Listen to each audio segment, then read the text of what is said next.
Katutandike bwe tuti kubanga sigenda kulwawo. Olunaku lwajjo nazze ne bategeeza enteekateeka ya Nyando Esoferi saako ne mutowe General Salim Sale akandanaho saako n'ekitongole ekya NIRA n'ekya Uganda Electoral Commission engeri gye bali mu kubbamu obululu essaawa zino. Nzizo confirming information okugibongerako. Njala tegeeza omukulembeze nga Robert Kyagulanyi Ssentamu ne bannayuganda mwenda baagala enkyukakyuka.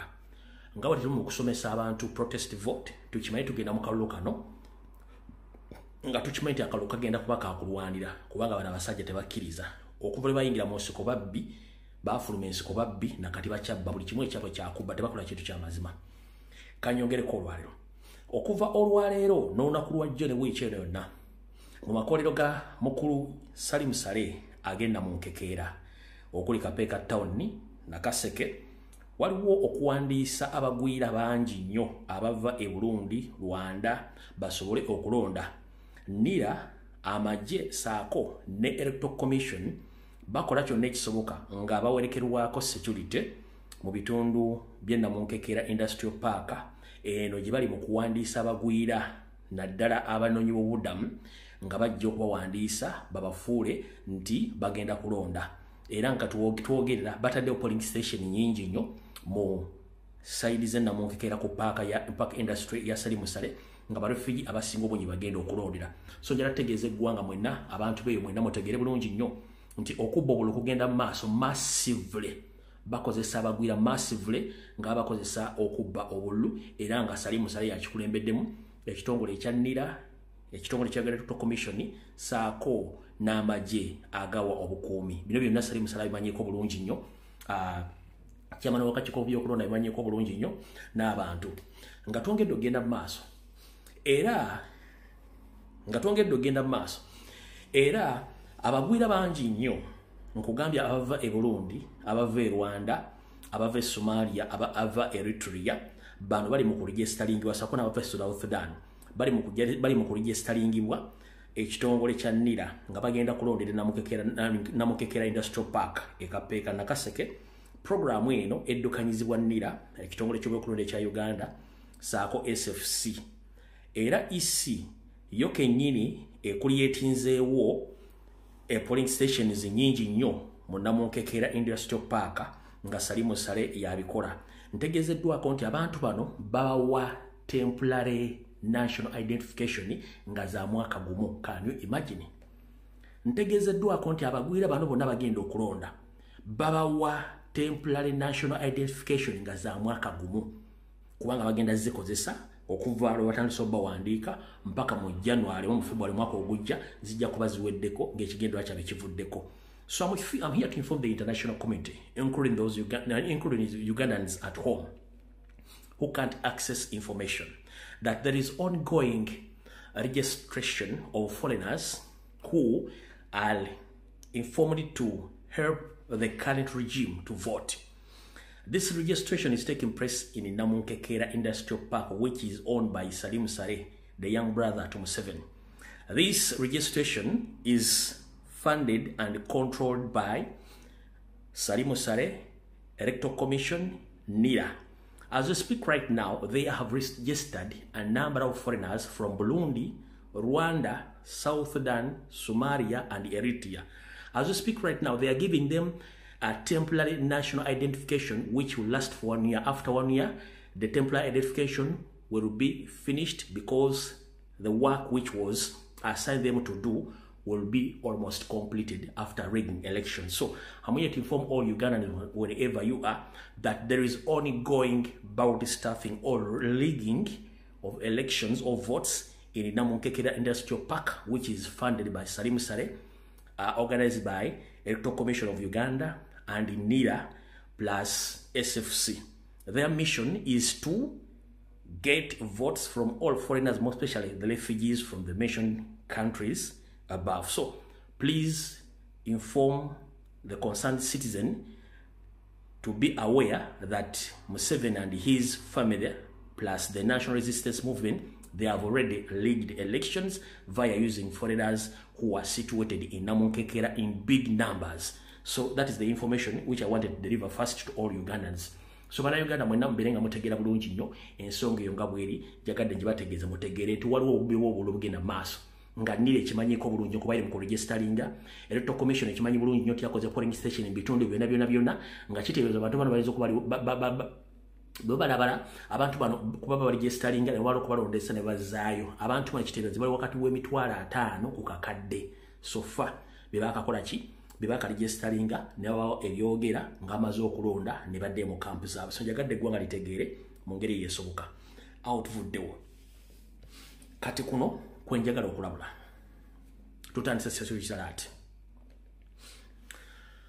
bannayuganda bannange mwenna okwetoola Uganda yonna naye okusingira ddala bazzukulu ba Kintu n'abannambi tutuuta obudde bungi saako n'okussaayo obulamu bwaffe okubategeeza information gye mutasobola kufuna mu Uganda ne tubagamba mwebeereremu ne muganya okuwulira tubategeeza Museveni abakoze ebikolobero bingi nnyo Museveni ow'omukinaana Museveni ow'olwaleero obukodyo bw'akozesa obw'okwefuula nga nnawolovu tebuvangawo akyusa mbukyusa abantu baakozesa ne muganya okutegeera bwe twogerera essaawa zino nzizemba wa information nga mbategeeza Museveni ajja akozesa Baganda okufuna obuyinza n'olwaliro akozesa Baganda okufuna obuyinza akozesa Baganda okweyawulamu nga beevuma beekuba betta ye ng'atudde wali nzizembaga mujje munonye tribe y'Omunyolana nga balwana n'Omunyolana batono nnyo wabula Museveni akozesa obukodyo obw'ekiyeekera obwa divide and rule okutulwanyisa n'okututta kati buno obakanjera bugende eri abazadde bonna mu Buganda okusingira ddala abantu beebugerere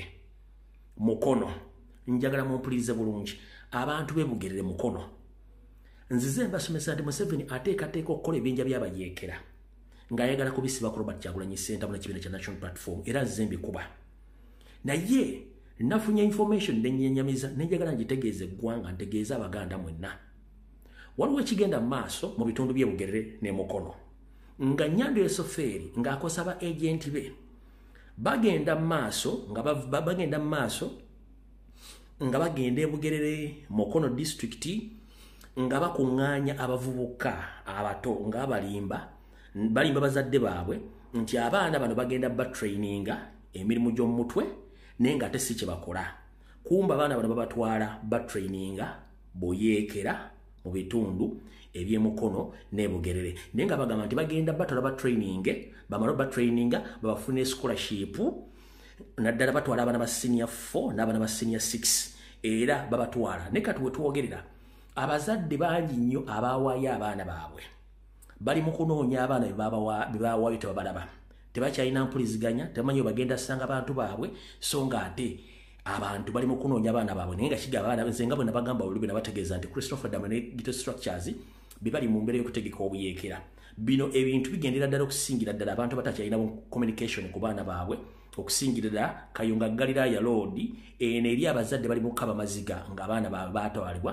emyezi kati egiweze tebaddangamu kulabika n'okutuuka olwaleero tebalina ngeri gye batukontakitingamu bamaama ne bataata mutalo lw'ekinaana Museveni yakozesa bakadoogo be baana abaasigala ettayo enfuuzi nga bazadde baabwe abakyala n'abaami babasse abaana nga tebalina kyakkola Museveni n'abatwala n'abalwanyisa bwe yamala okubawanguza olutalo wayita ebbanga lya myaka ng'etaano abaana bonna Museveni yabasaanyawo tebaddamu kulabikako wantu wonna n'okutuuka olwo bakadoogo tebaliiwo abaasobola okumanyako ekibambulira kino wattu badduka bawangukira mu nsi z'abamugulumeeru abala bali mu Uganda omwo batambula beekweka kuba Museveni abanoonya kuba bamanyi byafa mu nsiko kati gwe ŋŋamba otya omuntu ategeera ozadde omwana wo atudde senior 4 atudde senior 6 oli naggamba tuwa omwana ono tumutwale tumutraininge bwe tumala mutrainingamu ate tumutwale tumufune scholarship agenda asome nga kuvadde mu kaseera kano akakati abaganga ligimu mazeeko emyaka 4 nga mukimanyi nti babadde balwanyisa baana bato ne mu myaka gy'ekinaana nakati kakodyo kemwe kaba kubakozesa bagenda kubattira abaana kubanga kodyo weekali kaakusaanyawo baana Baganda mu Buganda bonna naye ng'ekinyuso kyonna ekyabayeekera kati kiri mu Bugerere Mukono Wakiso bwe batadde ebibinja bye byabayeekera naye ng'abaana bwe bagenda okukozesa eyo security alert esooka kale mwenna abantu b'Emukono Bugerere Wakiso mwenna mutegeere nti waliwo ebikolwa eby'obuyeekera nga Museveni yabitaddewo nga batutta abaana bamwe babajjako aba senior 4 n'aba senior 6 Museveni talina kyagaza baana bammwe okujjako bateeka mu ntato bakozesa ebikolwa by'obuyekera amala abatte kuba talina kyabeetaaza singa yali abeetaaga ng'ayagala nnyo abaagale buli mwana mu Uganda olwalumaze okusoma yandibadde alina omulimu singa ali abaagala singa abaana bano baatwa ne batendekebwa emirimu egy'enjawulo nga n'emirimu egiri bakola lwaki tegiriwo kuba talina kyabeetaaza kati akime muzaala abaana ne babeera ku lujja abaana abo be bagenda okusitula omujiji gw'okulwanirira eggwanga lyabwe kati alina obba bajjako abatte mpolampola kubanga akimanyi abavubuka bangi bali aida ndisula tebalina mirimu kati agenda abba battira okutuusa lwe munaategeera muganya okutegeera ne mujja tegeera lwampaka ng'akimanyi bulungi nnyo nti essaawa yonna eggwanga limwefuukira ng'ate abalina omwefuukira bali mu Buganda kati mumukkiriza abana babaweeyo babatte ekisigadde mujja kitegeera ye security alert esooka security alert eyokubiri omukulu Christopher Damula Kijambia Mariamongo akyagenda mu maaso n'okukozesa obuyinza obw'ekimpatiro bwamuweebwa okuwamba okutulugunya n'okutta bannayuganda kati essaawa zino bwe yamaze okugenda mu ghetto n'azikyankalanya era ezimu zamusobyedde kati njala bategeeza mwenna abavuga boda mu Buganda ntegeezeddwako nti ghetto kati ghetto structures zeziza mu boda ng'abalumba ku stage abayita mu masemina n'abagamba tebageze okuwekalakaasa oba okwenyigira mu kintu kyonna ekimu procession nga bagenda okwerekera Kyagulanyi oba okwenyigira mu kwekalakaasa kwonna nti anaakwatibwa yenna ajja kusibwa oba ajja kugibwako pikipiki ye oba ajja kuttibwa kino mwena baboda mukimanyi omusajja abatuuseeko n'abagamba naye ng'ekigendera kya bakiyita kubatiisatiisa kubanga ogwo si mulimu gwe omulimu gwa kukwatisa mateeka so saate kwenyigira mu kumenya mateeka nza mutegedde bulungi so njala tegeeza mwena bavuga boda mu Kampala Mukono Wakiso Entebbe n'ebitundu ebirala by'eggwanga Christopher Damula wagezaako bayita temugenda kubanga boda sijja gikugulira amafuta gonywa oba gokozesa sijja gakugulira kino bakikola okubateeka mu kutya kuba tebaagala mwenyigire mu kwekalakaasa kujjako Museveni naye ng'atajja kuvaako baalimba ne Christopher Damula nga nagambye nti essaawa yonna genda ate ojja kirozaako toli wa kitalo nga bulowooza twali tulabye abanene emirembe engalo tayimu egenda tuuka ng'olina okifeesinga kubanga tukooye efuga n'ejjoogo n'obutemu bwo Christopher Damula particular Christopher Damula weefudde ekizibu mu Uganda so namwe njagadde bategeeza kati nakano security alert eyokusatu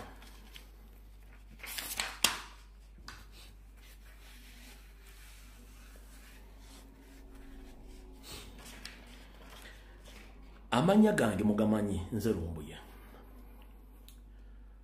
oyinza okuba nga toyagala kuwulira byenjogera obanga feesi yange ekulabikira bubi which is okay naye njagala ulize byenkugamba olwaleero mu security alert eno ekiri atabala kyekiri nasigadde waka mubeere ku mitimbagano ku TV ba ku radio mugenda kulaba kyengenda obbagamba very soon waliwo enteekateeka namutayiika ey'okusaanyawo bannayuganda mu kimpukumpuku mu nkola y'amagezi nkiddamu oyinza okuba tonjagala nga feesi yange ekulabikira bubi wabula njagala ulize ebigambo byange waliwo enteekateeka namutayiika ey'okusaanyawo bannayuganda bonna mpola mu kimpukumpuku ng'enkola negenda kukolebwa ekitongole eky'amagye ekya UPDF egenda kikola etya ku biragiro by'ennyanja esofeere mu kitongole kye ekya DS oba former CMY ne ISO sako ne SFC batudde ne bakkiriziganya nti engeri emu gye bayinza okukendeeza ku bannayuganda kuba kuba obutuwa oba okubasiiga ebirwadde ebitawonera ddala n'abazannyedde akatambi nga kakaddemu kabalaga engeri Museveni gye yasaasaanyamu siriimu mambuka ne mu Buganda kati saagala mu dawutinga information gye mbawa Museveni yalagidde ekitongole kya UPDF kubanga ne UPDF ye kitandika okuteekawo ensirika ez'ebyobulamu kye tuyita health camps zino mugenda kubeeramu nti okujjanjaba saako obulwadde buba balemeredde nga bakusindika mu private referral bakuwa private referral letters n'ogenda mu private hospitals baba bakusindise mu private referral hospital gye bakusindise eri aba SFC abaddukanya amalwaliro gaabwe eyo bagenda kuba bakumaliriza bumaliriza kati nkiddamu okutandika olwaleero oyinza okulaba ku mawulire ku mitimbagano oba ku TV nga bakugambye nti ekitongole ekikuuma ddembe kya UPDF nti ye kigenda teekawo kye tuyita health camps okwetoola eggwanga lyonna nga kijjanja bannayuganda ku bwereere era nga kibawa eddagala awo aba basussweko obulwadde nga tebusobola bagenda bawa ebbaluwa ezibasindika mu malwaliro agayina eddagala eryetaagisa n'ebyuma basobole okubajjanjabira ku bwereere kye tuyita Referral kitegeeza omuntu akusindise nga yalemeddwa n'akusindika wola bagenda basindika mu private referral clinics oba hospitals nga baziddukanya ba SFC ekigendwa kyabwe neetovaayo. Kati muganda ngenda gy'oli manyi nti obwavu bungi nnyo obatawaanya n'ebirwadde bingi nnyo bimatamanyi bakibaluma. Wabula singa olaba ku TV, ku radio, ku social media nga bakugambye nti UPDF egenda kutegeka free health care camps across the country, but mainly in Uganda, togeza n'otwalayo seddume w'omutwe, togeza n'otwalayo enkobogozo, togenda kuwona, kaabere mwana wo tagenda kuwona. Eddagala lye balina ly'eddagala ly'enziza enkuba eribadde nga ku sseemwayi ery'okugema ebirwadde byonna ne buswiti bali balina obbawa obutwa ly'eddagala kati eryafikawo n'eddala bagenda okuteekamu obutwa bali bakube. Mugenda kukongoka ng'ebinnyira ye nga Museveni ali eryatudde. Nkiddamu muganda wange yonna gy'oli nziramu okutegeeza wawulira nti UPDF eteeseteese ensiisira z'ebyobulamu nga za bwereere nga bagenda kukebera buli kirwadde bakuwa eddagala ekiba kibalemye bakusindike mu private malwaliro ag'obwannannyini nga galina buli kimu bakujjanjabe eyo togenda kuvaayo. Eyo enteekateeka Namutaika Museveni agirina era ngibagambye. Njagala n'abavidiyo eno wolabira ekiwandiiko ekyo nti UPDF eteeseteese 3 health camps across the country, but most they are targeting Baganda in Uganda and Basoga. Please nsindikira feedback ngambe nti biwayogedde bibino unless nga babisazizaamu meeting zaatudde badiscussing butya bagenda okukendeeza Abaganda babaleseko akajanja saaka Abasoga n'abantu mu Eastern. Kino kigenda maaso enteekateeka yawedde dda. Bw'oba okyagala okulya ku muwogo, okyagala okulya ku dduuma, okyagala okulya ku maleewa, okyagala okulya ku kalo, okyagala okulya ku bigere by'ente, saako n'okunyenya ku galiba enjole, ngenda kugamba ng'okyagala n'okulaba ku baana bo weewale health camps UPDF zegenda okukola.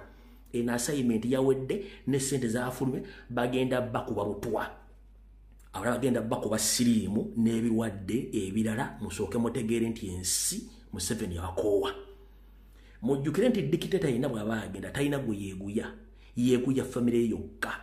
Kati nze mbaga bigambo bino teri agenda bibagamba. Bw'ona obinyooma munnange sikulinaako buzibu.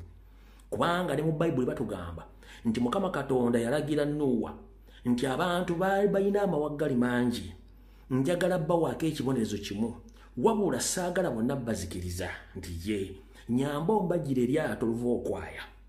Onondere buli kiramu kyonna ekinajja mu budde omuli ebisolo ng'ololamu ekikazi n'ekisajja n'abantu ba bulijjo bategeeze bajje balinnya eryato. Nuuwa n'akola ekintu ekyo n'akuŋŋaanya ebisolo byonna ebya buli kika n'ategeeza n'abantu. Wabula era eri abawakanya Nuuwa nti Nuuwa alabika yeerogozza ekyaddako amataba gajja gasaanyawo enkumi n'enkumi z'abantu lwa mputtu. Kati nammwe nzizo bagamba nti ekiri atabaala kyekiri n'asigadde waka. Bw'ogaana okuwuliza bye nkugambye si nze ngenda okufaamu gw'ojja okufa. Ebyobwereere mu biba bibeera byabwe n'ebibeera bya bbeeyi nnyo. Cheap things are always expensive. Ebintu by'obwereere bibeera bya bbeeyi nnyo oluvannyuma lw'okumala obikozesa oba okubitwala. Kati muganda ngenda gy'olinyira kutegeeza kasitoola abantu UPDF etegese ensiisira z'ebyobulamu tobuuza manya nti okukufaako okufa kw'abaana bo. Naye eriyo era bagenda okugendayo. Njala baagaliza okujjanjabwa okulungi bwe munaavaayo muwandike amalaame gammwe mulage abagenda obbasikira ebyobugagga byammwe mugenda birekera bwe muba mubirina kubanga yabaavuwaza nga tayagala mbere ne ssente. Omuntu alina essente ng'amanyi gye bajjanjabira mu malwaliro amatuufu nga ne ssente azina tasobola kugenda kufuna kyabwerere. Ekikutwala mu kyobwerere kubanga yakwavuwaza you can't afford hospital bills oba medical bills kati wabafunira. Gweweebuze lwaki ye atuuka okugabya okujjanja ebyobwerere ng'ate n'aba UPDF tebasasula musaala, abapoliisi tebafuna musaala, aba prison tebafuna musaala lwaki ekyo nakyo mukitegeere nkibategeezezza eno security alert esembayo gwe wenda ng'okola bitongole ebyokwerinda ng'oli indigenous ng'oli mu poliisi oli mu UPDF oli mu prison be very careful and cautious lwaki eriyo abantu mu bitongole ebyo bababega batya oli ayinza okuba mbadde mukola naye n'atandika okuleeta ekibozibozi ky'ebyobufuzi kasita akireeta n'osimattuka ekigambo nti onaawo okooye wandiyegadde regime change ku bintu biri ojja kufunako ekimu bw'otafuna demotion ojja kufuna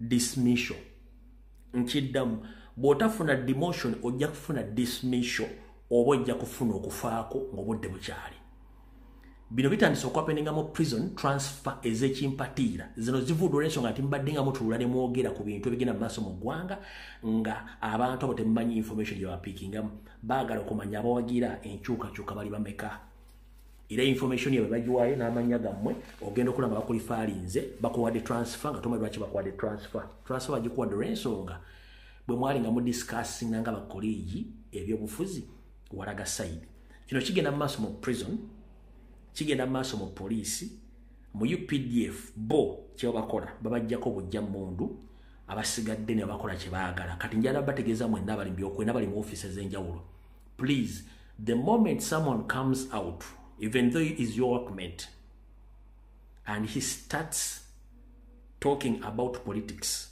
be very careful the way how you reply or the way how you answer him because Museveni has sent a lot of spies in different structures of the government to see who are those supporting him and those who don't support him. The moment you come out to say that, I'm tired with this regime, for them, they are going to laugh with you. But at the end of the day, after 1 week or 3 weeks, you are going to face it laugh without knowing that the discussion you had with your colleagues is the one who has caused the problems to you. So that is the inside information I've tried to inform you all government officials who willing or wish to see the new government. Be aware that each and every person you are discussing with him about the regime change, about politics, those are spies. They're just moving around in each and every office talking about politics. But your answers, your replies, or your interactions may cause problems to you. Just stay quiet. If someone comes with those stories, political stories, please tell him, I'm very sorry, I'm not interested in those stories. Or tell him, me, I'm in the government. Why should I vote? Why should I vote opposition? Of course, I will vote Museveni. That is it. You will serve yourself and you will serve your job. But unfortunately, when times come to vote, go and vote Robert Kyagulanyi Ssentamu at national platform. That is it. Let me repeat this statement. All serving officers in UPDF, police and prison, and other government officers, please be aware that Museveni has sent a lot of spies within all government structures. Those women and men, they're going to move around office to office talking about politics. But the moment you come out to engage in such discussions and openly you show them that for you are not interested in Museveni's regime, you will be finished.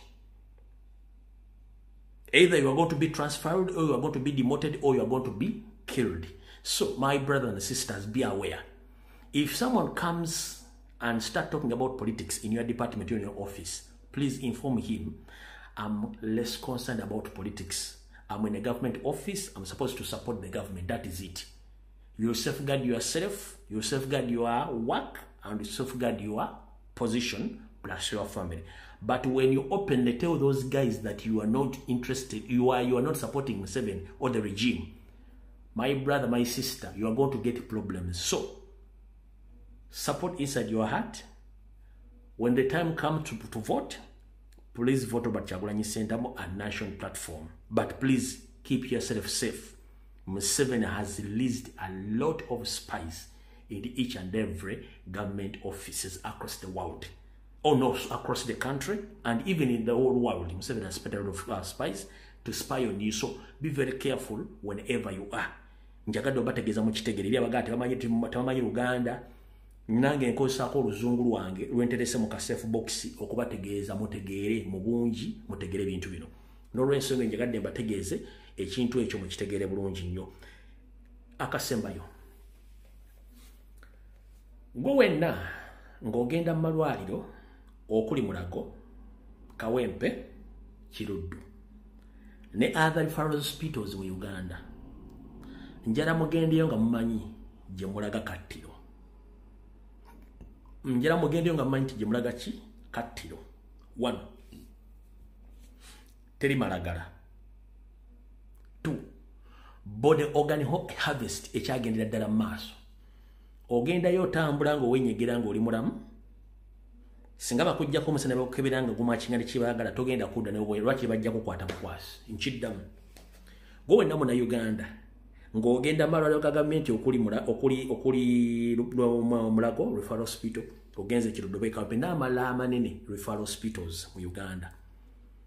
Mbategeeza nti abasajja basinga obungi kati ba specialist abaliyo ba SFC nembaga business ya body organs harvest ekyagenda maaso ey'okutwala ebintu byammwe ebyomubiri eby'omunda omuli ensigo, ekibumba, amawowolo n'emitima bikyagenda maaso.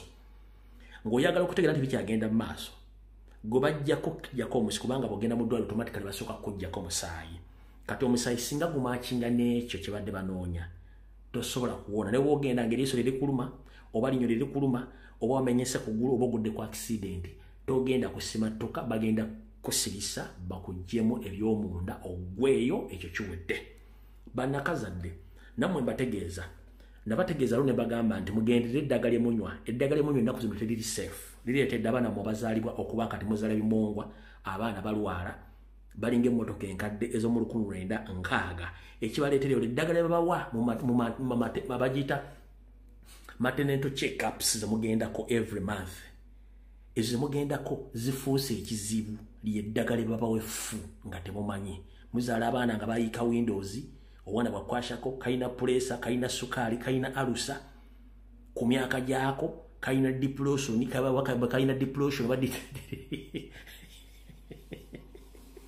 nga kaana kato tova muzaala obwana kalina fesi nga myaka 3 olya kalina depletions enkiyita deplosion nga kaana kalina deplosion, kalina pulesa, kalina sukaali, kalina alusa, kalina buli kimu naye ng'omwana muto lwansonga eddagala bawa mu malwaliro.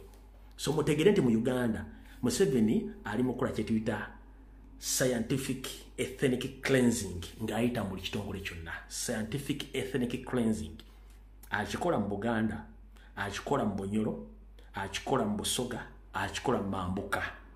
Mubeere aweya nti ebintu bino bigenda mu maaso. Ssekabaka Kayemba Nantabulirwa yasaabalira mu lya Bbumba nti omuntu yenna tayagala kubuulirirwa wekanga ofunye ebizibu naye ng'ate ebizibu wandabadde obyewala ng'obudde bukyali. N'olw'ensonga ejjadde okubategeeza information mugitegere bulungi nnyo. Aneesula ogwa Naggamba nze tebinkwatako sivunaanyizibwa olw'ensonga leediyo bwekubikira togikuba mugere. Olina kuwuliza byekugambye ne weeteekateeka n'oyambala n'ogenda oziike oba ogenda obeereko mu lumbe gye baakubikidde omuntu yafudde. Njira bategeeza bannayuganda mwenna mwegendereza tugenda mu protest vote. Ebya kidnapping n'ebira byonna mubeere aweya nti okuwamba kugenda maaso mu Uganda. Buli muntu kwata ky'olina nga mwetangira abawamba. Abantu abawamba bamu sina bakozi ba gavumenti bakozesa bukozesa abantu abalina ebigendo byabwe. Mujjukire mu gavumenti muno mulimu abantu nga babbi, mulimu abantu nga batemu, babbi bamataka nga bo bakozesa omulimu, bakozesa office mu bali okukola emirimu gyabwe nga n'egimu tegimanyikiddwa. So njagadde bategeeza obeera aweya ku bintu ebyo. Anaasigalawo talama nze ogwange ngumaze Mukama bankumire video. Ndese kipayopayo kyakubategeeza embeera egenda maaso olwaliro mu ggwanga olw'ebyo ebigato birinze. Alright, tugenda tandikira tugenda ku lwawo. Okusookera ddala njala kubaza mwenna abakoze post n'abakoze video ku social media platform zonna nga mukonda eminga ebikolwa bya Muhoozi Kanyarugaba oba daily drinking general byakoze okuba nti atandise okuva mu mbeera nga akola ebintu ebitasaana. Fena tunajjukira nti ekitulwanyisa mu nsi yonna kwe kufuna eddembe. Eddembe Katonda yalituwa tuliyagaliremu ne mu nsi naye eriyo abeefuula ba-assistant ba Katonda nti balina obuyinza ku bannaabwe. Bw'otwogerera essaawa zino Uganda eri mu katuubagiro ka byabufuzi olwabo abalowoozesa bannansi nti bazze kulembera bannansi so nga ate baali bazze kuzimba bwakabaka bwe mu Uganda nga baali tebazze kufuga ensonga lwaki bakozesa nnyo amaanyi okusinga okukozesa amateeka gye gakola. Nsaba muntagingire president wange ndyoke nsumulule information olw'ensonga njagala abeere nga kwali ne bensabye okubeerako bonna babeereko then tusimbule video nja kudda akawungeezi nga tumaze obyogera.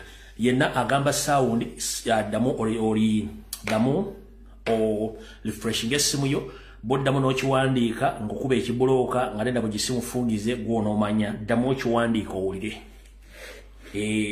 Ddamu okiwandiike nti sound kuba ekibulooka ojja girabira mu ggulu mwe musiruwala nnyo saagala kulwawo. Alright. Bakomredi baffe bonna abawambiddwa ne batwalibwa mu detention centers. Tubadde nga tukuba omulango okwetola ensi yonna ku social media platforms nga tutegeeza ne Uganda Human Rights Commission ku bice bigenda mu maaso wabula akulira ekitongole kya Uganda Human Commission omukyala Mariam Wangadya ng'agamba ye atambudde amakomera agasinga obungi tannalabayo ba prisoners wabula baalabayo ba terrorist aba criminals saako n'abo abaliko emisango gya aggravated robbery. Naye era tubale tumugamba nga nti abantu bafa bawamba ng'omukyalo Yesu yegwa nagamba naye kati nabagamba nti mu system sero bihoga ndi educate bihogo oba sero gaaju and educate rugaju tunde towerere nte abantu bano obusiri wabwerekera misana kiro bwerekera emisana n'ekiro mu ngeri yonna ebeesobose. Njagala mutangira omukyalo oyo mugambe nti ebigambo mutabani wa boss we Muhoozi byali mu kukola ne byawandika essaawa zino reflecting ne bamutumu okujja okwogera mu public interior wa political prisoners wa mu Uganda temuli kidnapping. Njagala mumpitira Mariam Wangadya owa Uganda Human Rights Commission mububuuze ebigambo mutabani wa boss we Muhoozi Kanyarugaba byakola ne byawandika n'okuga nti yawamba abaana reflecting ne byajja mu public okwogera nti mu Uganda temuli kidnap temuli political prisoner kitegeeza byamutuma okwogera ayogera bala nabo bakola bya kitegeeza baba mu mokisa awo tufuddewo. Comrade Mutwe eri Mutwe bamuwambye era ne mutwala ali mu basement ya Muhoozi nga bwe yayogedde wabula njagala tubeere begendereza nnyo ng'obwana bw'omusota nti obuva mu kisusu okukaluma era kattirawo tutya. Museveni okuva ewaabwe history waabwe asoma nti bo tebasobolanga kubeerangawo ng'abantu baba yina okulwanagana okuttingana okumanya ani anaabeerawo okusinga abalala. Njogera ku gwaje basibuka mu Rwanda. Mukimanyi bulungi nnyo mu Rwanda ebaddeyo tribal clashes between Abahutu, Abatwa n'Abatuusi nga tribal clashes zibaddeyo all along just amawanga asatu ne galema okubeera mu community y'emu. Kati abantu abo baalemwa mu nsi zaabwe ne badduka ewaffe ne bajja nga barefugee. Kati barefugee batufuukidde ekizibu kye baagala okuteeka mu Uganda. Bo kye bajja ne beeteeka mu Banyankole ne balowooza nti bajja kufuuka Banyankole kumbe n'Abanyankole n'abagezi baakibuukamu. Kati omukulu ono bagezezzaako nnyo okukola tribal settlements okuloosa bannayuganda nti amawanga amalala gayinza okulwagana amawanga amalala. Ndi wano otegeeza bannayuganda tetulina buzibu na bannayuganda abalala bonna obuzibu bwaffe bakajja ka Museveni akatono bwe kati akagezaako creatinga entalo z'amawanga ffe tetulina lutalo na muntu. Omwami ono azayogera statement nga zikubaganya abantu balwane ne kigaana bwe yakutte mukulu Edi Mutwe statement gye yakozesezza nti amuyigiriza Olunyankole bw'obanga wasomako era ng'otegeera bulungi nnyo oyo aba asindika obubaka obulaga nti Abanyankole bali mu kulwanagana bannayuganda ekyo ekikyamu n'abagambye nti Muhoozi takiikirira Abanyankole n'Abanyankole tebakiikirira Muhoozi. Ekyo mbasaba comrade ka video kakoze temugezaako kulumba omuntu yenna ayitibwa Munyankole oba bagala fa Banyankole bagezaako tosula mu katego era mbebaziza temukikoze mu balinyumo balire ddala. Kati nga tuvudde waawo wetwogerera essaawa zino bwe bamaze okukwata Edi Mutwe Muhoozi n'akonfaminga gyali kiba kitegeeza tetwetaaga kubuuza ani amulina yaba amulina. It either amuproducinga mu kooti oba amutuwanga mulamu kubanga bayina mukwata nga ina musango bagumugguleko bamuteeke mu kkomera. Ekitali ekyo kitegeeza amwina mu bukyamu. Ekyo kyakubiri. Ekyokubiri wetwogerera essaawa zino President abadde asazeewo n'abakulembeze wa National Platform bayite olukungaana lw'abannamawulire bategeeze bannamawulire n'ensi kyekiddako. Muhoozi olukitegeddeko nti President ayise press conference ku kitebe kya National Platform ekavule. Muhoozi alagidde amagye alagidde poliisi okusalako ekitebe kya National Platform ekavule balime kuteeka olukungana kubanga abali tamanyi obaka chi president bagenda sindika mbantu era twogere sawa zino ekitebe kya national platform kisiringiddwa off tebakiriza muntu yenna ayingira oba atambula kugenda kumanya bikibigere so press conference teriiwo kikyo kiddako ngenda kusaba Mr President wonna wooli otuyambe nga bulijjo Mr President ngenda kusaba nga bulijjo otuyambe nga bulijjo okwata simu yo ey'omungalo ya buyonjo ogende ku kibanja kyo ekya Facebook oba ekya TikTok message yobadde oginotuwa ku platform yobadde oginotuwa ku kitebe kya national platform ogiyise ku mutimbagano go recording efe tugisaasanya ensi yonna mu butambi butambula abantu bategeere kubanga ekintu Muhoozi kyakola kiri technical kubanga akyagala bw'ati aplaninga okwata security team yo yonna tutukogenda mu kalunga toyina muntu akola ki akuliko kino akikola mwayagala kuwekeninga n'okuwekeninga bannayuganda nakibasomeseza ne banga tebakiyita psychological warfare omuntu asobola okukola ekintu asobola okukola ekintu nekikuleetera okubeera emotional n'omenyeka mu mutima n'okaaba olwo yaba akuwangudde nkiddamu Muhoozi kyeyakoze bakiyita psychological warfare bwakwata edi muntu bakomere yenna n'amutuusako ebikolobero bamutuusizaako gwe wenna awulira nga kikutteko n'okaaba n'owulira nga onyiikidde omutima gukuluma wasuze okukutana toyagala okaaba toyagala kaaba onyiize toyagala kunyiiga ye technically psychologically aba amaze okusikowalinga kubanga abakubye ekyo kyesaagadde mu gwemu kati ekyo bwe yamaze okikola era yenna eyafunye obusungu ng'abuuza kikyetuzaako batukoze otya abantu bano bajja mu gavumenti oba bajja mu buyinza gw'ate oba wabuusa akakodi ako aka psychological warfare kitegeeza nti gw'oli strong enough to liberate that nation gwe wenna eyakaabye ng'olaba ekifaananyi kya Edi Mutwe gwe yenna eyakaabye nga batulugunyiza Edi Mutwe kitegeeza nti wagudde mu kakodyo ka Muhoozi ke yabadde ayagala eyo si gye tulaga yewa Mr President wonna wooli njagala kutegeeza oba oli makaago oba oli luddawa njagala kutegeeza okusinziira ku label sources zenfunye olwalira essaawa zino DDG General Drinking General aplaninga okulumba amaka ga Comrade Edi Mutwe abaagala kuplantingayo engoye ez'amagye saako n'emmundu oba n'abo mikwano gya Edi Mutwe nabo babalumbe bateekemu ebintu ebyekikolwa ng'ebyo bajja bikozesa nga ebyo obujulizi mu kooti okuteeka ku Edi Mutwe emisango gy'obutujju oba egy'okusangibwa n'ebikozesebwa by'amagye ng'ate ye civilian wa bulijjo Mr President kulopera Dere Drinking General saako n'akabinja akabamafya bali mu poliisi bagenda maka ga Edi Mutwe saako agaabo mikwano gye abali cross abamuli okumpi baplantingeyo emmundu w'amasasi saako n'engoye ez'amagye then kino bakikozese ng'obujulizi okuteeka omusango Edi Mutwe bamusanze n'engoye z'amagye oba amasasi oba emmundu n'emikwano gye abali cross era omuguleko omusango gw'okusangibwa mu bumenyi bw'amateeka n'ebyokulwanyisa by'amagye ekyo bagenda kikola ekyo kimu ekyokubiri Mr President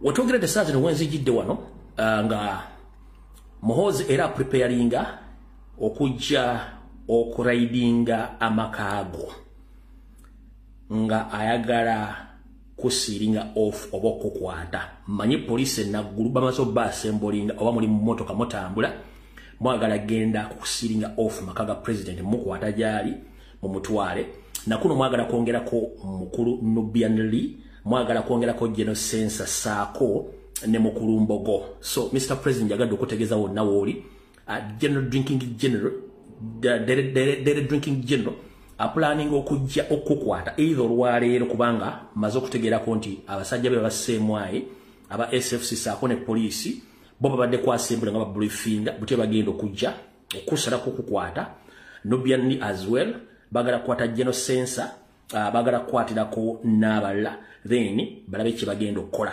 olw'ensonga nti badde baagala okututwala mu trap yaabwe yeeruwa akaluba katya kyekisooka ekyokubiri baagala kulaba bannayuganda obunyivu bwamwe buli luddawa Muhoozi alina ttiimu ye ya SFC gy'ayagala bateekinge over power nga tebayise mu kalulu kati aba ayagala akole ekikolwa mwe mukigwemu ye ateekinge over ng'akozesa kodita kyayagala okupulaninga essaawa zino naye njagala bajjukiza ekintu kyonna ekigenda okujja mu Uganda kyekijja okudetermininga future ya Uganda nkiddamu ekintu kyonna ekigenda okujja mu Uganda kyekigenda okudetermininga future ya Uganda mu byobufuzi So, Mr. President, whenever you are, Mr. Nobian Lee, General Sense, Mr. Mbogo, whenever you are, get to know that Muhoozi Kainerugaba, he had instructed SFC, CMY, police as well, to come over to arrest you or to kidnap you so that he can see or witness what level of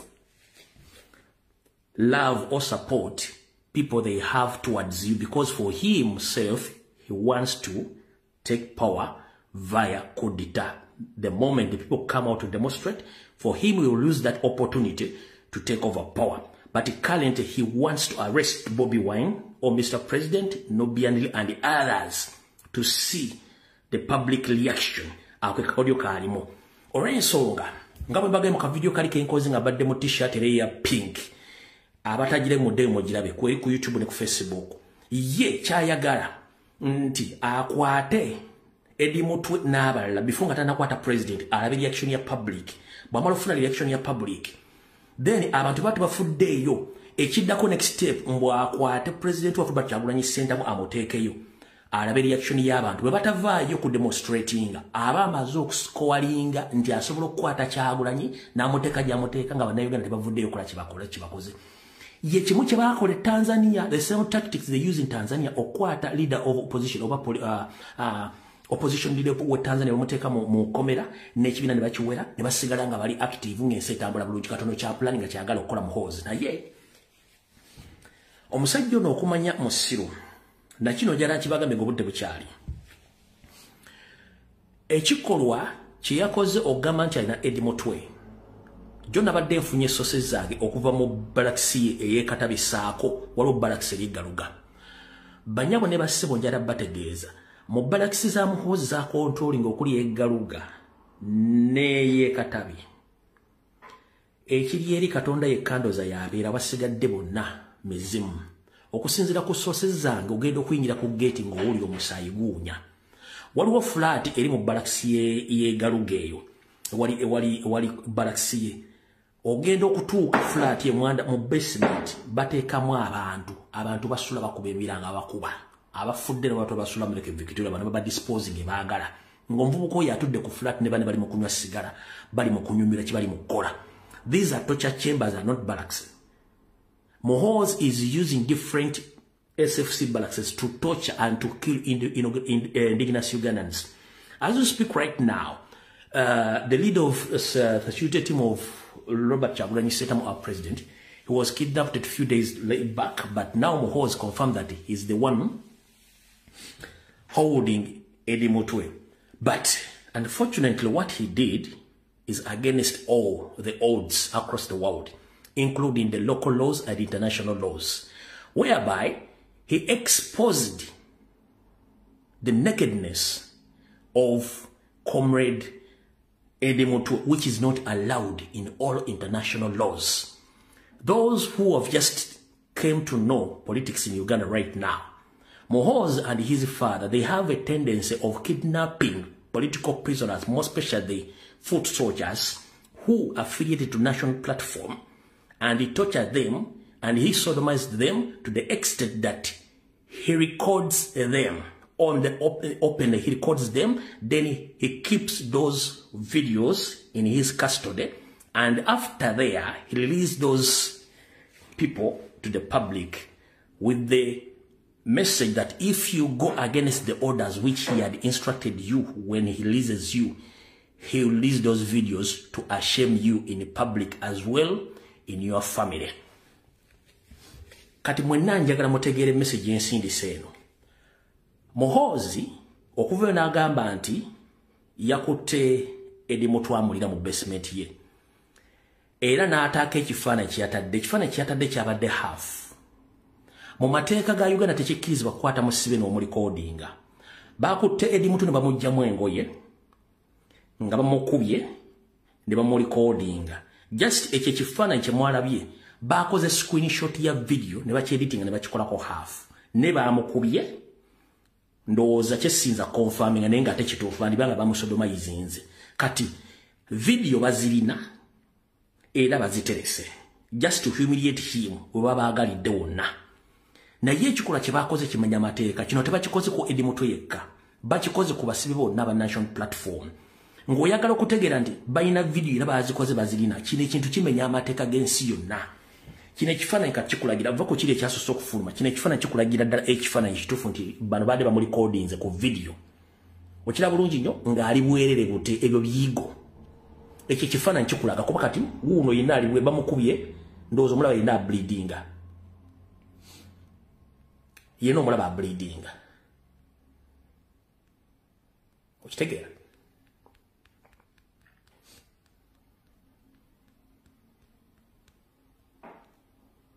awate wali kitegeeza bamukubye nga bamugyemu engoye ali bukunya bamulikodinze balina obutambi bwe ate soomo yekka kubanga bakikola nga baagala to humiliate bannayuganda bonna kye bakola kati for reference era njagala mutegeera ekigambo kino bulungi nnyo nti ebikolwa Muhoozi byakola tebimenya bumenyi mateeka wabula biri against the humanity bitya essaawa zino bo kye bapulaninga baagala kuteeka kutya mu bantu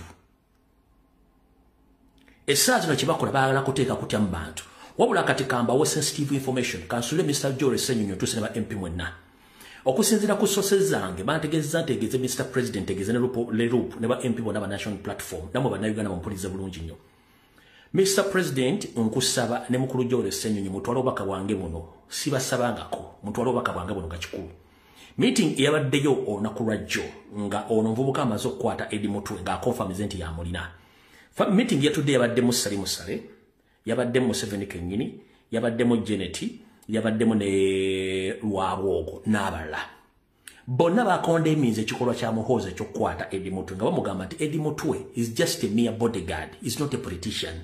Even it's very hard to see Eddie Mutwe making a political statement. Why did you arrested him?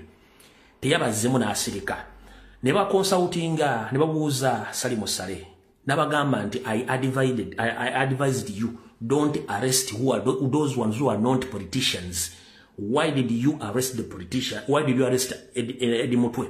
Guy n'asirika as well. Janet n'abagamba naye akikona eminga Museveni yasirise busisi Lwabwogo n'abagamba nze ndi against okukwata abantu abatali bannabyabufuzi ekyakwasiza Eddie Mutwe kikyo olw'okuba nti Muhoozi takolaga naani na Lwabwogo era baafunye olutalo era either tomorrow is Friday oba ku Monday Lwabwogo mugenda kulaba kunga ine ekintu kyagenda okulonshinga eno video mujja jija Lwabwogo ine ekintu kyagenda okulonshinga mujja kitegera either agenda kwesimba mu kifo ekinene mu NRM oba ina kyagenda okulangirira ku Monday between tomorrow and Monday Tuesday ana kyagenda okulangirira nenga bali mu lutalo olw'okuba tebakkiriziganya na bintu Muhoozi byakola ekyo si kyekikulu kyekirwa mu meeting yemu Odrek Lwabwogo yabagambye we are making a blunder. Which blunder?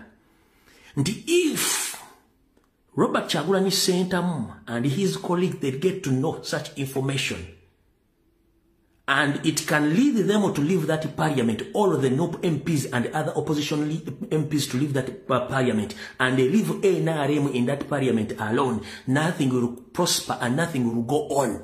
Even we can lose each and everything we have. Kati mukulu Joel Ssenyonyi, Mr. President Kyagulanyi Ssentamu ngenda kusaba abakulembeze bonna ba MOP abakuwuliriramu ne Mwami Ssenyonyi mubagambe bave mu parliamenti eyo tekyali parliamenti bonna bavemu tebaddemu bagende mu constituency n'obudde buweddeyo baagala okugenda ko tebagenda kubanga oli yabagambye omusajja ono mukoddomi we yabagambye nti singa NUP ejja bami ba parliamenti baayo n'aba opposition abamu bava mu parliamenti kitegeeza buli kye tugenda okukola kyonna tekiri legit kubina ebikolwa bimuli mu kuwamba mu abantu n'abagamba singa NUP ejja ba MP baayo mu parliament n'abasigala ba opposition kitegeeza nti bagenda kukozesa chance eyo kudimandinga aba all the political prisoners bonna bali makomera nga tegenda kukkiriza kugenda mu kalulu ng'abasiba bakadde tebaliyo ate nga mukyayongerako abapya. Is this the management? Is this the country we want to be in? Naye nga bano abasajja tebawulira. Kati Mr. President ngenda kusaba tegeeza abantu bonna boyinako obuyinza n'abakukkiririzaamu tebadda mu parliament kubanga Lwabwogo yabagambye I know we have those ones whom we control, for them they can remain in parliament, But those who are going to decide with their boss, Robert Kyagulanyi Ssentamu, and their boss, Yoweri Museveni, the moment they leave the parliament, each and everything which is going to take place in the parliament is not going to be legit. Kati mukulu Yoweri Museveni, Mr. President, ngenda basaba. Buli member parliament gomusaba ne muwandikira officially ave mu parliament n'agaana oyo munyampi temutegana bulijjo munoonya banyampi oyo munyampi nkiddamu ngenda basaba buli member parliament gomugamba nti ave mu parliament taddayo naddayo oyo munyampi temuddamu kubuuza ani gwakolera kubanga ekituufu kiri nti parliament tekyalina mugaso bwe bange ino omugaso tebannavaayo kondeminga bikolwa bya Muhoozi bwe bange ino omugaso tebannavaayo kondeminga bubbi bugenda mu maaso mu ggwanga bwe bange ino omugaso tebannavaayo kondeminga kikolwa kya Muhoozi kye yakomandiza abasirikale ba SFC ne bagenda eriwowa ne bakuba ba innocent police serving officers olw'ekikolwa kye mutaategedde ekikolwa kyabadde kitya abasajja ba SFC bawamba abaana okuva mu different areas of the country no batwala mu different barracks okuli eyakatabi neyegaluga ne bakuba abaana ne babasiyaga abaana ne bayiika amadinisa kati aba SFC baleesa abaana ku poliisi ng'abamu bali mu kkoma abalala batonya musaayi tebasobola na kwogera mannya gaabwe n'obaleeta ku poliisi y'eriwowa be basanze ku poliisi babagamba we can't admit these suspects, the one you call the suspects, because they are unfit. Tebasobola kubeera mu poliisi muno kubanga balwadde mubakubye amu tebasobola kwogera tetusobola kusigaza wano baki basibe bano mubatwale mu ddwaliro bafune treatment bamala ofuna treatment mbakomye wano eyabadalize timu ne bagamba nti kye mwogerako ffe tulina order from above bano abantu balina okubeera wano poliisi ne bagamba kikafuuwe amateeka gatulagira tetusobola kukola ki tetusobola kuteeka basibe mu poliisi already nga basibe bakoze eki bali mu mbeera mbi tetulina bwe tugenda kinnyonnyola abasajja olw'okuba nti bali mu system sero gaaju and educate gaaju o sero bihogo and educate bihogo sera cow and educate cow by instructinze buli musirikale yabadde wa SFC n'akwata omuggo n'amasasi ne batandika okuba basirikale bonna ne bakuba poliisi bagiteeka wansi n'abasibe ne babakubiramu kino kyabaddewo olunaku lwajjo wabula parliament tennakyogerako buli muntu tennakyogerako teri akikondeminga kati banga basobola ogenda ne bakuba ba police serving officers abali mateeka bakomrade babayisa batya mu bisenge ebyo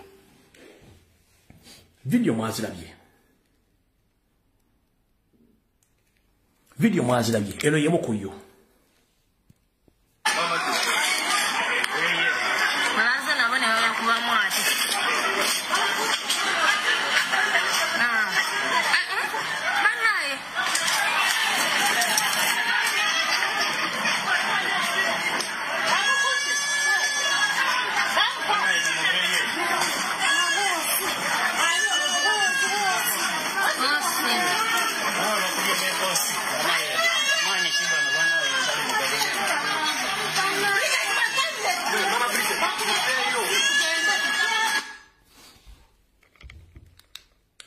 wotuukira kuba ossi akulira police station omukuba emigo n'omwavuza gwanga kiri mutandika okutegekera abannayuganda kiki mwesiga mu Uganda eno by the way for your sake kansoke mbategeeza ekigambo kino nzize mbagamba history will repeat itself abakulembeze bonna nga si bannansi bafuga bubi bannansi ekyokusatu omuntu yenna ngali mentally disturbed ng'alina history eya mental illness tateekeddwa kwesembereza mu office yonna ekisookera ddala mwana mugimu ava ku ngozi mu myaka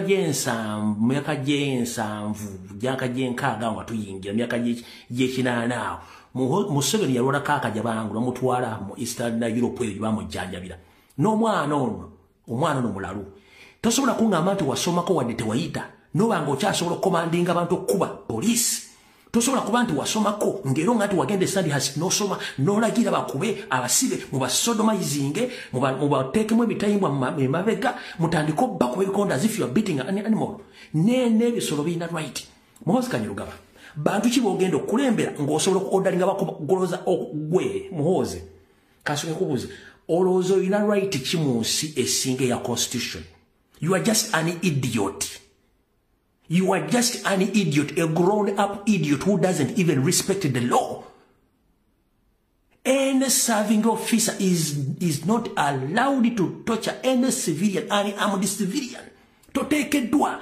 Kubanga wali mu system educated count and set account educated cow. Yes, on what you don't reason. O malo kunywa walajiwo. No malo kunywa simanyi chito. No jano tandiko obu. Muvubuka gwe. Obo li traumatized chitawo Museveni okutta nnyoko. Nga tebasobola kutwala butabika sokka kukebera ngalabi. Gwe ngoloza nti eggwanga likuli mu mutwe.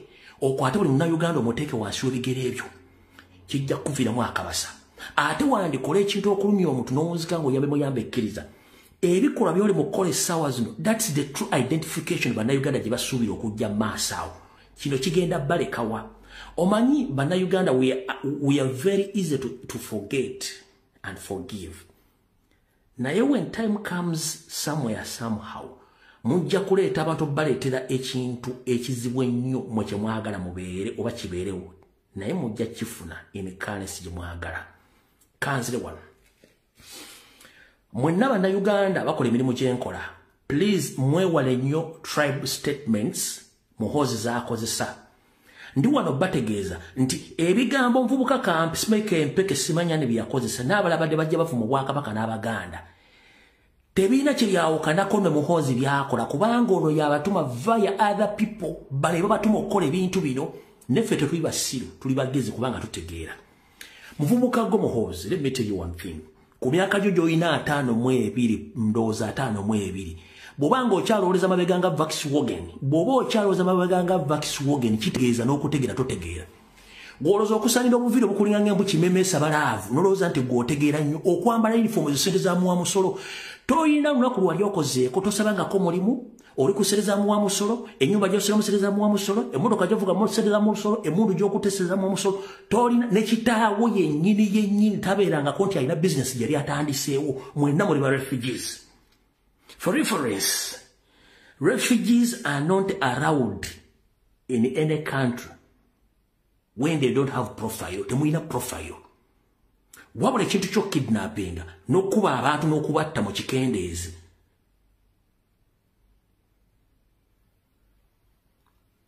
Bwe mbanga mwagala nga temwagala bavuganya mujjewo akalu mugambe tugenze mu military rule teri kulonda. Teri agenda bateganya. No. Muhoozi Kanyarugaba ne kitaawo ne taatawo Muwani ne kitaawo wa Salimu Sale ne mama Janet Museveni. Please mutuyambe mugambe tugenze mu full army oba military rule mujjewa kuba temwagala bavuganya. Bw'oteeka wako kiba kitegeeza nti oli willing okukkiriza bina bavidde mu kulonda. N'essaawa zino temukkiriza bavuganya. Ebipande mbitimbulayo muwamba abantu abavuganya mbatta abalambo wadde obutwa kiki kye muli mujjewo okulonda mugambe nti okulonda okujjawo teri mugenda kuvuganya. Teri agenda banyega mufuge ensi emwe mujagala. Kati opulani oyagala kukwata Kyagulanyi, oyagala kukwata Nubian, oyagala kukwata General Sensa, oyagala kukwata gundi Mbogo, buli muntu oyagala mukwata omuteekaawo omuteeka ejoyagala kubanga oyagala kutiisatiisa. Wabula ng'embagamba nti wandikola ekintu okulumya omuntu ekikolwa kiwakoze kyakolaze muganda wange. No sisobola kubeera muganda wo. Sisobola kubeera muganda kubanga nze siri mu system ya set account educated cow. No.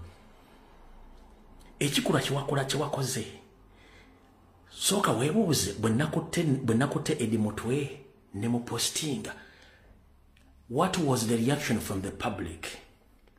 More especially from the public, from politicians, from religious leaders, from the press, from the media, from the international community. What was the reaction? Over politician, it is a wake-up call. But religious leaders, they're just silent, just asking themselves, is it true? Is this the country we are living in? For international community, they are not surprised. Kubanga, they know they are dealing with a mad boy. For international level, they are not surprised. They are dealing with a mad boy. We have a mad dog and a mad boy. So, the international community, we are dealing with a mad boy. Kati, ebintu bino gwakoze ekintu, ngolooza nti olumya Eddie Mutwe, tolumya Kyagulanyi. Olumya famire yo, abaana bo ne bazzukulu bo n'okulaga eggwanga nti liri out of control. Kankuddemu kino. Muhoozi Kanyirugaba, General Drinking General. Ekintu kye wakoze, yes. Oyina amaanyi oyine muntu. To expose Eddie Mutwe and to kidnap him, it doesn't hurt him. It just exposes you, your father, entire family, and the system. Both local and international level. Because now the world knows your level of understanding. You are dense. You are dense.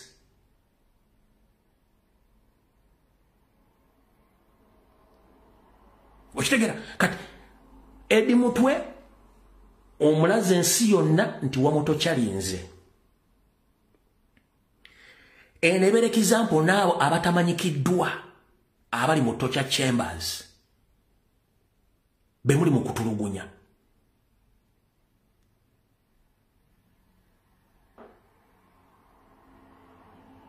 Okitegera bemuli mu kutulugunya abali mu underground mu chambers muli mu kutulugunyamu abantu.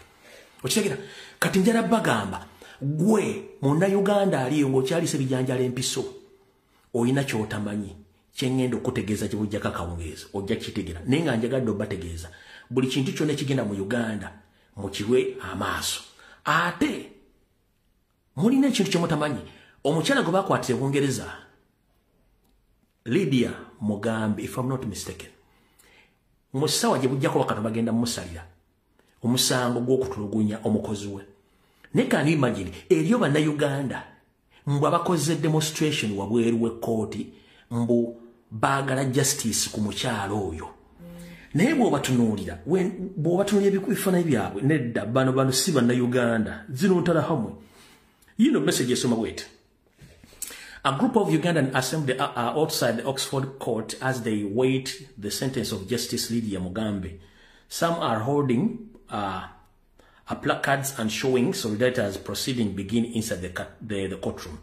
They argued that the justice needed for fair hearing and all the cases against her not true. She was convicted on 4 counts related to modern slavery and human trafficking. A Ugandan woman murder, false pretense, forced labor, conspiracy. Ne njagala osokola bifaananyi bino.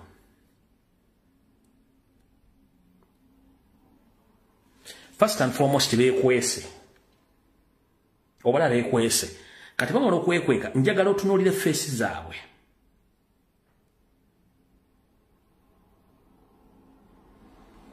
Njagala otunuulire face zaabwe bagenda okwekalakasa kuno kuliko mwana Uganda indigenous kuno abo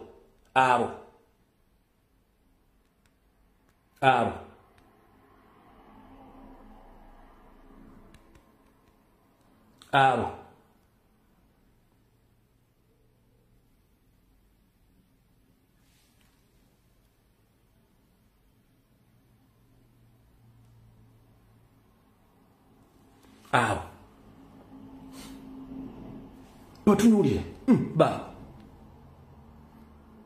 abo nabo operative ba Museveni nenga bali Bungereza batunulire babo gwo muntu obera te Bungereza nenga enviri zikulinganga enviri zembwa ngoli Bungereza babo abo nabo operative munonya abo wabuto Bungereza temanyi bantu mudiringa nabo babo bagenze kulayininga wa Justice Lydia Mugambe bamujjeko emisango talina buzibu kati nno zize ensonga nga bwezimiridde abali tebamanyi kiri ku kitebe essaawa zino nembeera nga buli ku kitebe.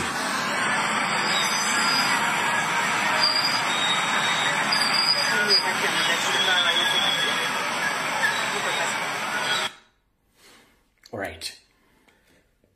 Ndowooza mbufunze mutegedde bulungi nnyo njagadde president amanye kyekigenda maaso mu ggwanga kiki bamupulaningira okukola nakyo kigenda okuddako. Wabula ekyokukwata Eddie Mutwe ne bamutulugunya kitegeeza nti bamulikodinza obutambi nga either amaze omusodomayizinga obanga bamukubye nga ali bukunya ne baleka balikodinga videos kandi ne bataaka ekifaananyi kye baatadde. Wabula kino kimenya mateeka era buli muntu alina social media platform nkusaba otandika okkondeminga ebikolwa by'okuwamba n'okutulugunya bannayuganda kubanga kimenya mateeka. Era nkusaba mugende ku Twitter musindike ebifaananyi bya Eddie Mutwe ku embassy zonna eziri mu nsi yonna wonna wooli osobola okuwandiikira embassy n'ogitegeeza ebikolwa bye bakola mu Uganda. Musobola okuwandiikira ba high commissioners, mugende ku Twitter handle za UN, mugende ku Twitter za ICC, buli wamu mugende nga mposting ebintu bino kubanga twagala ku exposing abantu bano. Ekyokugamba temugenda kulemera muyinza mukole kye mwagala. You have all rights, but stop kidnapping and killing Ugandans. Time will come when you answer and you pay in the heavy currencies. Mujja kusasulira. So, Mr. President, wona woli webereremo bagala kulyawo, Nobianiri bagala kulyawo, General Sensa bagala kulyawo, Mbogo bagala kulyawo, n'abala. Kubanga kye bagala, mubagala batestinge waters, batestinga amazzi, gasoundinga gatya singa bakutte. Ye muhozi kyabala. Ye kyabala. Nenga ndi wanotegeeza abantu nti abantu bangi abali mu torture chambers betamanyi bibali mu kwagala, bibali mu kutulugunya n'okutta. So no, mukitegedde bulungi nnyo. Saagala baruyisa njagadde tegeeza president mukulu Jore Ssenyonyi ngenda kusaba n'obuwombefu muganda wange. Tegeeza b'okulembera bonna bave mu parliament. Eyo information njijje wala. Tegeeza b'okulembera bave mu parliament. Parliament tekyalina mugaso. Teyina mugaso. Bave mu parliament. Bwe baba tebavudde mu parliament kiba kitegeeza nti ne bino bitulwana bya bwerere. Tebasobola kulya amateeka gafa mu mukama waabwe. Parliament mugiveemu teyina mugaso. Okitegedde bulungi parliament teyina mugaso mugiveemu. Kubanga tukyabanja abaana bali abakadde ate tuzzaako abalala nga bano kyekigendera kyabukwata. Naye ye lwabogo mu meeting information gyemba wadde bagambye nti singa bano banaava mu parliament ne badimanding abasibe bakadde bakwata mu kalulu akawedde nga mwongerako n'abalala ne bava mu parliament buli kye tukola mu nsi kigenda kubeera nga tekiri ligiiti. Mr. President nawo kimanyi mukulu Jore Ssenyonyi nawo kimanyi nti kasita opposition tebera mu parliament ebintu government bibekola mu parliament bibera tebiri ligiiti kebera bukiiko kezibere bills kezibere kizona ziba teziri ligiiti kati mutuyambe mujjenga labeza mu parliament. I'm sorry to mention muve mote mulina bya temulina bimugenda kola yo already buli kimba kiyisanga baagala n'ekirala temweta amazina g'enkibo okubera mu parliament mutesi tubo kyemu kyabona bimutesa bo bali mu kuwamba bantu. Kubanga kate kise bayinza okudda botakikiza mu kudda mu kigenda ko wadde kikolako ekintu kyonna olw'ensonga balina kye baagala okukola nembaleke bale ku kye baagala. Naye nga nfundikira ebiseera bisinga bonyigiriza nnyo ennyindo gireeta omusaayi. Bonyigiriza nnyo ennyindo gireeta omusaayi oba ogizaaza emize. Mukulu Yoseri Tibahabulwa Nyando Nabayisirwa mutabani wa Kalekezi ne muganda we Salimu Sale saako ne mutabani wammwe Dere Drinking General. Ekimwerabidde kiri kimu nti obukulembeze bulinga mwenge ogumya n'otamiira ne hangover n'abakutuulira ng'otamidde bafuna ekifaananyi kirala. Bannayuganda mubatutte nnyo for granted nti bo basiru ne mukozesa ensimbi z'omumusolo okukola ebintu by'ekisiru nga mwalibadde mukola ebituufu. Wano tosobola kunga nti omusajja omukulu ogenda okujjanjabwa n'obuwumbi bw'ensimbi n'oleka nga mu Uganda gy'ovudde teri ddwaliro. Tosobola kungamba nti mukwata ensimbi z'omumusolo ne muzigulamu emmundu mulwana naani era ani afunamu. Museveni bwe kyanga ogenda e Congo okubbayo njagala ombuulira ekintu kimu bannayuganda kye babenefitize okuva lwe mwategenda e Congo okubba okuva mu kinani mukaaga kutuuka olwaleero. Nja kuva ku social media. Museveni and your group, can you show us one tangible evidence or tangible interest or benefits which as we Ugandan gained in your invasion in Democratic Republic of Congo since 1986? What have we gained? But you spend billions of money, of taxpayers' money to invade the Congo on your personal interests. Why do we gain as you Ugandans in your invading neighboring countries like Congo? Mufunye mubye gorodi mubye buli kimu tetulina wadde ddagala wadde kawulubaalo ke tulaga nti kano twakajja Congo. Waki mwonna ensimbi z'omunsolo? Era mbuza bannayuganda muli obukadde 49 plus akabinja akatawera na mutwalo ke kakontrolinga eggwanga. Era abakuya abasajja b'epoliisi abeeruwa bonna babadde baseera account educated cow sero bihogo educated bihogo tunde ente owerere ente bibabakubye. Era mwegendereze nnyo be balina emmundu ezikolebwa Israeli n'ezikolebwa mu America vako AK-47 no. Omusirikale nagosanga ng'akutte emmundu ezikolebwa mu America n'ezikolebwa Israeli ezitafaanagana AK-47 oyo wa SFC era wa kabano. Nkiddamu omuntu yenna gw'osanga omusirikale ng'ayina kombati ye ng'eri ngejjudde buli kyakulwanyisa ekyetaagisa alina elementi alina ebiso alina magazini alina emundu nga CK47 ayambadde bulungi bebisobokolo aba SFC batujunga ne mundu gyebakutte siya AK47 keka akabinja ka muhoozi ke training naye okalya ddakaddadde ensekerayo girira mu kati kunekusanga mu coffin M23 SFC mukole mulina okukola naye mujja kiro zaako nga nenda bugisi mufungize video tusingana kusabire zakawungezi eno jagadde giretanga breaking news president mutegeeze n'abalala na kyekyeetaagisa okukola otherwise nze okwange ngumaze tusekana kusabire video wedde